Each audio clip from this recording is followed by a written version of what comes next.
সালাম বলেন। ভাইয়া, ওই মানে মরে যাওয়ার উপক্রম, কারেন্টের লাইনটা যে অফ করছেন এমন হয় দিতে ভুলে গেছেন, 2-3 ঘন্টা হয়েছে, একটু এই লাইনের কারেন্টটা দিয়ে দেন। কোন জায়গা? গার্লসের মোড়, আর পারতেছি না, হাসপাতাল যাওয়ার উপক্রম।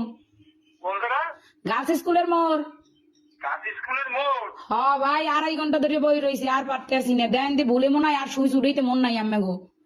হ্যাঁ, হয় একটু আল্লাহর হস্তে কারেন্টটা দেন, আমনে গো আল্লাহরও কিরিয়া, মরে গেলে আম্মে দাবি থাকবেন। একটু দাঁড়ান, একটু দাঁড়ান, একটু দাঁড়ান। ও ভাইও দেন, আম্মের আইসক্রিম খাওয়ামো তো, আর দাঁড়াই কইেন না। একটু কথা শোনেন। কন নাম বলেন। আমার নাম? আমার নাম্বার আপনার? না না, আমার দিয়ে দেন নাম্বার। নাম্বারে কি কন বুঝি নাই। আপনার লোকেশন বলেন, ঠিকানা। লোকেশন তো হচ্ছে রোনাল্ডস রোড, গার্লস স্কুলের মোড়। ও, আচ্ছা ঠিক আছে। আচ্ছা ভাই, দয়া করে উপকার ডুক করেন, আপনার বউ বসতে ভালো থাকবেন। হ্যাঁ, কাগলিয়া। বউ বসতে ও ভাই, যে কষ্ট রাখছেন কার কম কষ্টের কথা, লাস্টে নাম্বার সংগ্রহ করে আমের মন দিয়েছি, আমি মরে গেলে আমেরা দায়ী থাকবেন। আচ্ছা ঠিক আছে, ঠিক আছে, ঠিক আছে। এমনই দেন।